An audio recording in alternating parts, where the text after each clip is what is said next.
বন্ধুরা এখন থেকে চাইলে আপনি আপনার মোবাইলে যে অ্যাপসগুলো ইউজ করেন সেম অ্যাপসগুলো আপনার কম্পিউটারেও আপনি ইউজ করতে পারবেন। আমরা অ্যান্ড্রয়েড ফোনে আমাদের প্রয়োজনীয় যেসব অ্যাপস ইউজ করে থাকি সেই অ্যাপসগুলো কম্পিউটারে ইউজ করার ক্ষেত্রে আপনাকে এক্সট্রা কোনো সফটওয়্যার ইনস্টল করতে হবে না।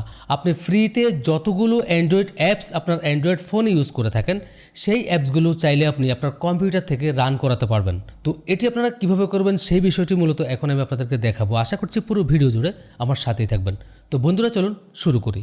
তো বন্ধুরা আপনারা উইন্ডোজ 10 ইউজ করেন অথবা উইন্ডোজ 11 ইউজ করেন, আপনি যেই উইন্ডোজ ইউজ করেন না কেন আপনাদের উইন্ডোজের সাথে কিন্তু ডিফল্টভাবে মাইক্রোসফট স্টোরের একটি সফটওয়্যার দেওয়া থাকে। তো মাইক্রোসফট স্টোর সফটওয়্যারটি ওপেন করার জন্য আপনি আপনার কম্পিউটার থেকে স্টার্ট মেনুতে ক্লিক করবেন। স্টার্ট মেনুতে ক্লিক করার পর দেখতে পাচ্ছেন এখানটায় কিন্তু মাইক্রোসফট স্টোরের সফটওয়্যারটি দেখা যাচ্ছে, অথবা আপনি যদি এখানটায় না পান সেক্ষেত্রে আপনি অল অ্যাপসে ক্লিক করবেন। ক্লিক করার পর আপনি এখান থেকে মাইক্রোসফট স্টোরের সফটওয়্যারটি খুঁজে নিতে পারবেন। দেখতে পাচ্ছেন এখানটায় মাইক্রোসফট স্টোরের সফটওয়্যারটি রয়েছে। তো এখান থেকে আপনি যেটা করবেন মাইক্রোসফট স্টোরটি ওপেন করে নেবেন। দেখতে পাচ্ছেন বন্ধুরা মাইক্রোসফট স্টোরের অ্যাপসের ভান্ডারটি ওপেন হয়ে গিয়েছে। তো এখান থেকে চাইলে আপনি ফ্রিতে আপনার যতগুলো প্রয়োজনীয় অ্যাপস রয়েছে প্রত্যেকটি অ্যান্ড্রয়েড অ্যাপস আপনার কম্পিউটারে আপনি ইউজ করতে পারবেন। তো তার আগে প্রথমে আপনাকে যেটা করতে হবে মাইক্রোসফট স্টোরে আপনাকে একটি অ্যাকাউন্ট করে নিতে হবে। তো সেটার জন্য উপরে ডান কোণায় যে আইকনটি দেখতে পাচ্ছেন আপনি আইকনটির মধ্যে একটি ক্লিক করবেন। ক্লিক করার পর এখান থেকে সাইন ইন অপশনে ক্লিক করবেন। তো এরপর আপনি যেটা করবেন মাইক্রোসফট অ্যাকাউন্ট অপশনে ক্লিক করবেন, তারপর কন্টিনিউ অপশনে ক্লিক করবেন।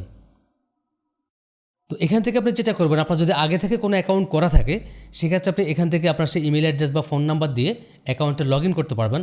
অথবা আপনার যদি মাইক্রোসফটে অ্যাকাউন্ট আগে থেকে করা না থাকে সেক্ষেত্রে আপনি নিচে নো অ্যাকাউন্ট ক্রিয়েট ওয়ান এই অপশনটিতে ক্লিক করবেন। ক্লিক করার পর এখানটা আপনি আপনার জিমেল আইডি দিবেন, যেই জিমেল আইডি দিয়ে আপনি মাইক্রোসফটে অ্যাকাউন্ট খুলতে চাচ্ছেন। তো আমি আমার জিমেল আইডি এখানে দিচ্ছি। জিমেল আইডি দেওয়ার পর আপনি নিচে এখান থেকে নেক্সট অপশনে ক্লিক করবেন। তারপর এখানটা আপনি আপনার পাসওয়ার্ডটি দিয়ে দিবেন। পাসওয়ার্ড দেওয়ার পর এখান থেকে নেক্সট অপশনে ক্লিক করবেন। তারপর আপনি এখান থেকে আপনার ফার্স্ট নেম দিবেন, এরপর নিচে এখানটায় লাস্ট নেম দিবেন। তারপর এখান থেকে নেক্সট অপশনে ক্লিক করবেন। এরপর আপনি আপনার ডেট অফ বার্থ দিবেন। তারপর এখান থেকে নেক্সট অপশনে ক্লিক করবেন। এরপর আপনার মেইলে একটি কোড পাঠানো হবে, আপনি সেই কোডটি এখানটায় দিয়ে দিবেন। তো আমি আমার মেইল থেকে কোডটি দিয়ে দিচ্ছি। কোডটি দেওয়ার পর আপনি এখান থেকে নেক্সট অপশনে ক্লিক করবেন। দেখতে পাচ্ছেন বন্ধুরা উপরে কিন্তু আমার নাম শো করছে, মানে আমার অ্যাকাউন্ট করার কাজ শেষ। এরপর আপনারা চাইলে আপনাদের ইচ্ছে মতো অ্যাপস অথবা গেমস এখান থেকে ইনস্টল করে নিতে পারেন সম্পূর্ণ ফ্রিতে। এখানটা দেখতে পাচ্ছেন বিভিন্ন ধরনের গেমস রয়েছে এবং বিভিন্ন ধরনের অ্যাপ্লিকেশন রয়েছে। আর দেখতে পাচ্ছেন এখানে অনেক ধরনের গেমস রয়েছে, এগুলি কিন্তু খুব জনপ্রিয় গেমস মোবাইলের জন্য। আপনি এখানে গেমস পাবেন এবং অ্যাপ্লিকেশনও পাবেন। আর অ্যাপ্লিকেশন ইনস্টল করার জন্য আপনি যেটা করবেন বাম পাশে উপরে এখান থেকে অ্যাপস অপশনে ক্লিক করবেন। আর আপনি যদি গেমস ইনস্টল করতে চান সেক্ষেত্রে আপনি এখান থেকে গেমিং অপশনটি চুজ করতে পারেন। তো আমি যেহেতু অ্যাপ্লিকেশন ইনস্টল করব সেক্ষেত্রে আমি এখান থেকে অ্যাপ্লিকেশনে ক্লিক করলাম। ক্লিক করার পর এখানে দেখতে পাচ্ছেন কিছু কিছু অ্যাপস রয়েছে ফ্রি এবং কিছু কিছু অ্যাপস রয়েছে আপনাকে সেগুলো কিনতে হবে। আপনি সবগুলো অ্যাপস কিন্তু ফ্রিতে পাবেন না। তো আপনি যখন একটু নিচে আসবেন দেখতে পাচ্ছেন এখানটায় টিকটক বা লিঙ্কডইন বা অনেক ধরনের অ্যাপস কিন্তু রয়েছে। তো যেগুলো ফ্রি লেখা রয়েছে আপনি সেগুলো কিন্তু ইনস্টল করতে পারবেন এবং যেগুলোতে রেট দেওয়া রয়েছে আপনি সেগুলো কিন্তু ফ্রিতে এখান থেকে ইনস্টল করতে পারবেন না। তো এরপর আপনি আরেকটু নিচে নামলে দেখবেন এখানটায় কিন্তু টপ ফ্রি যে অ্যাপসগুলো রয়েছে সেগুলো আপনি এখানটায় পাবেন। তো এখান থেকে আপনি টপ ফ্রি অ্যাপসের মধ্যে ক্লিক করবেন। তো ক্লিক করার পর দেখতে পাচ্ছেন এখানটায় কিন্তু হাজার হাজার অ্যাপস রয়েছে।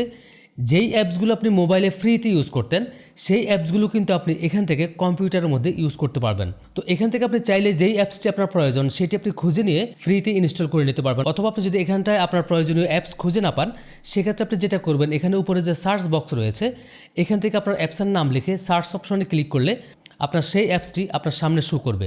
তো ধরুন এখান থেকে আমি টিকটক অ্যাপসটিকে ইনস্টল করব। তো সেক্ষেত্রে আমি এখানে টিকটক অ্যাপসের মধ্যে ক্লিক করলাম। ক্লিক করার পর বাম পাশে এখান থেকে গেট অপশনে ক্লিক করলাম। তো এখন কিন্তু আমার কম্পিউটারে টিকটক অ্যাপসটি ইনস্টল হয়ে যাবে। আপনি মোবাইলে যেভাবে টিকটক অ্যাপস ইউজ করতেন ঠিক একইভাবে কিন্তু আপনি চাইলে এখান থেকে টিকটক অ্যাপসটিকে ইনস্টল করতে পারবেন। দেখতে পাচ্ছেন ডাউনলোড হচ্ছে। তো আমি টিকটক অ্যাপসটিকে এখান থেকে ওপেন করে নিচ্ছি। দেখতে পাচ্ছেন বন্ধুরা মোবাইলে আপনারা যেভাবে টিকটক ইউজ করতেন ঠিক একইভাবে কম্পিউটারেও আপনারা টিকটক ইউজ করতে পারবেন। তো ঠিক এইভাবে আপনার এখান থেকে যেই অ্যাপসগুলো ইনস্টল করা দরকার ঠিক সেম অ্যাপসগুলো আপনি ইনস্টল করে নেবেন। আর এখান থেকে আপনি যে কয়টি অ্যাপস ইনস্টল করবেন সব কয়টি অ্যাপস কিন্তু আপনার স্টার্ট মেনুতে অন্যান্য সফটওয়্যার যেখানে থাকে সেখানটা আপনি খুঁজে পাবেন। ধরুন আমি একটু আগে যে টিকটক অ্যাপসটি ইনস্টল করেছি এটি খুঁজে পাওয়ার জন্য আমি স্টার্ট মেনুতে ক্লিক করলাম।